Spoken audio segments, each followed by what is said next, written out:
வணக்கம். இந்த விளக்க தொகுப்பிற்கு உங்களை வரவேற்கிறேன்.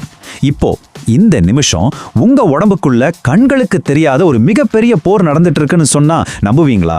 ஆமாங்க. ஒரு பக்கம் நம்மளை அழிக்க நினைக்கிற செல்கள், இன்னொரு பக்கம் அதை தடுத்து நிறுத்தி நம்ம உசுரை காப்பாத்துற ஒரு குட்டி ஹீரோ. அந்த மாபெரும் உயிரியல் துப்பறியும் கதையைத்தான் நாம இன்னைக்கு பார்க்க போறோம். இன்னைக்கு நாம பார்க்க போற தலைப்புகள் இதுதான். முதல்ல புற்றுநோயும் மரபணு மாற்றமும், ரெண்டாவதா P53 ஒரு வில்லனா இல்ல காவலனா, மூணாவதா இந்த P53 செயலிழக்கிறதால ஏற்படுற 6 மாற்றங்கள், நாலாவதா உடல் பருமனும் புற்றுநோயும், கடைசியா ஒரு ஆச்சரியமான விஷயம், யானைகளுக்கு ஏன் புற்றுநோய் வர்றதில்ல. இது பத்தி தான் சுருக்கமா பார்க்க போறோம். சரி, முதல் பகுதியான புற்றுநோயும் மரபணு மாற்றமும் இந்த தலைப்புக்குள்ள நேரடியா போயிடலாம்.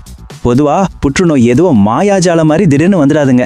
அதுக்கு முக்கிய காரணம் மரபணு மாற்றங்கள் தான். இப்போ 30 வயசுக்குள்ள ஒருத்தருக்கு கேன்சர் வருதுன்னா அது பெரும்பாலும் அவங்க பரம்பரையிலிருந்து வந்த மரபணு குறையா இருக்கலாம். ஆனா 70 வயசு தாண்டினவங்களுக்கு வர்ற கேன்சருக்கு காரணம் சுத்தமா வேற. நம்ம சுவாசிக்கிற மாசடைஞ்ச காத்து, குடிக்கிற தண்ணி, நம்மளோட மோசமான வாழ்க்கை முறை, இதெல்லாம் சேர்ந்து கொஞ்சம் கொஞ்சமா நம்ம செல்களை தாக்கி மரபணுக்களை சேதப்படுத்துது. இப்போ உங்க மைண்ட்ல ஒரு கேள்வி வரலாம், இந்த மாதிரி செல்கள் சேதமடைவதை தடுக்க யாருமே இல்லையான்னு. இந்த மர்மத்தை தீர்க்க 1970களில் ஒரு பெரிய தேடுதல் வேட்டையே நடந்துச்சு. அதுதான் நம்ம 2வது பகுதி, P53. இது வில்லனா இல்ல காவலனா? 1970களில் உயிரியல் தொழில்நுட்பம் ரொம்ப வேகமா வளர்ந்துட்டு இருந்த நேரம் அது. 1979ல் 2 வேற ஆய்வுக்குழுக்கள் P53 அப்படிங்கிற ஒரு புரதத்தை கண்டுபிடிக்கிறாங்க. ஆனா இதுல ஒரு சூப்பரான ட்விஸ்ட் இருக்கு. 1980களில் ஹென்ரி ஹாரிஸ் அப்படிங்கிற ஒரு விஞ்ஞானி ஒரு நல்ல ஆரோக்கியமான செல்லையும் ஒரு புற்றுநோய் செல்லையும் ஒன்னா இணைச்சு பார்த்தாரு. அங்க என்ன நடந்துச்சு தெரியுமா?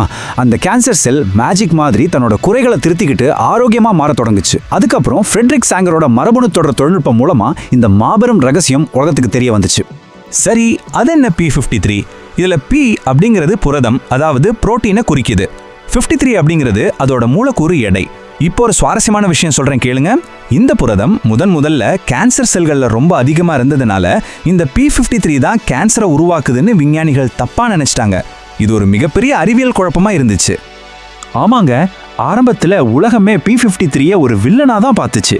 ஆனா உண்மை என்னன்னா, அது ரொம்பவே தப்பா புரிஞ்சுக்கப்பட்ட ஒரு ரியல் ஹீரோ. கேன்சரை எதிர்த்து போராடி நம்ம உடம்பை காப்பாற்றத்தான் அது அந்த அளவுக்கு அதிவேகமா தன்னை உற்பத்தி செஞ்சிருக்கு. ஆனா பாவம், அதுக்குள்ளேயே ஏற்பட்ட ஒரு மரபணு மாற்றத்தால அதோட சக்தி மொத்தமும் போய் அப்படியே செயலிழந்து நிக்குதுங்கிறது தான் உண்மையான சயின்ஸ். இப்போ யோசிச்சு பாருங்க, நம்ம உடம்பை காக்கிற காவலனே இப்படி செயலிழந்தா உள்ள என்ன நடக்கும்? முழுமையான ஒரு குழப்பம் வரும் இல்லையா? அதை பத்தி தான் நம்ம 3வது பகுதியில் பார்க்க போறோம். P53 செயலிழப்பால் ஏற்படும் 6 மாற்றங்கள். இதுல மாற்றம் செல் சுழற்சி தோல்வி. பொதுவா ஒரு செல்லுல மரபணு உடைஞ்சிருச்சுன்னா அது உடனே வளர்ந்து நிறுத்திக்கணும். அதுதான் உடம்போட ரூல்ஸ். ஆனா P53 வேலை செய்யாதப்போ இந்த சுயநலமான செல்கள் நம்ம உடம்பு கொடுக்குற ஸ்டாப் சிக்னலை மதிக்கிறதே இல்லை.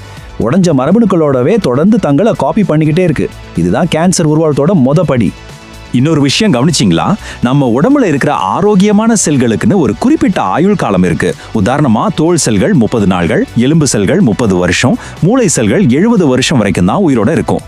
ஆனா இந்த P53 செயலிழந்த கேன்சர் செல்கள் என்ன பண்ணும் தெரியுமா? தங்களுக்கு தானே ஒரு சாகாவரத்தை கொடுத்துக்கும்.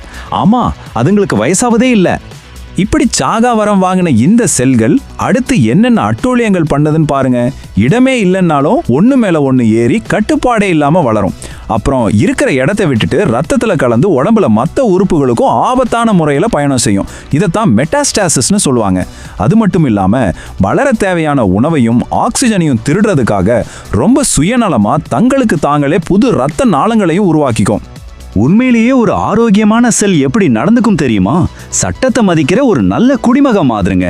தன்னோட மரபணுவை சரி செய்யவே முடியலன்னு தெரிஞ்சா ஒட்டுமொத்த உடம்போட நலனுக்காக தன்னை தானே அழிச்சுக்கும். இந்த மாபெரும் தியாகத்துக்கு பேர் தான் அப்போப்டோசிஸ். ஆனா P53 இல்லாத இந்த கேன்சர் செல்கள் என்ன சொல்லும்?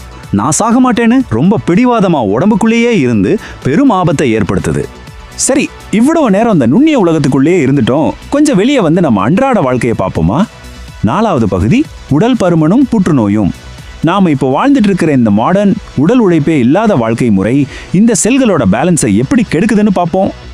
உடல் பருமன் அதிகமாக இருந்தால் டயபெட்டிஸ் வரும், ஹார்ட் அட்டாக் வரும் தான் நாம கேள்விப்பட்டிருப்போம்.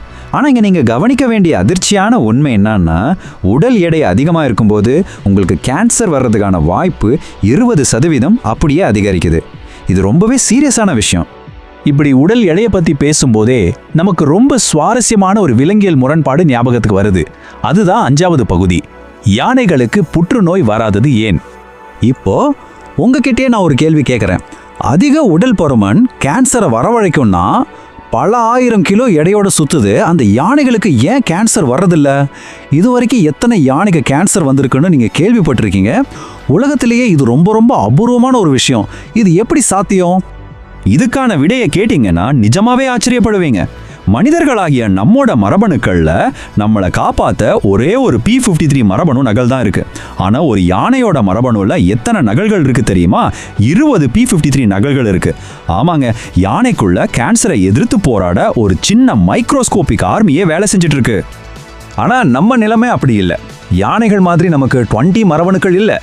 இருக்கிறது அந்த ஒற்றை P53 மரபணு மட்டும்தான். நம்ம உடல் எடை அதிகமாகும் போது அதுக்கேற்ற மாதிரி இந்த P53 தானா பெருகிடாது. அதனால நம்ம உயிரை காக்கிற அந்த ஒற்றை காவலனுக்கு நாம செய்யக்கூடிய மிகப்பெரிய உதவி முறையான உடல் உழைப்போட நம்ம எடையை கட்டுக்காட்டுல வச்சுக்கிறது தான். இப்ப சொல்லுங்க, உங்க உடம்புக்குள்ள இருக்கிற அந்த ஹீரோவை நீங்க எப்படி காப்பாற்ற போறீங்க?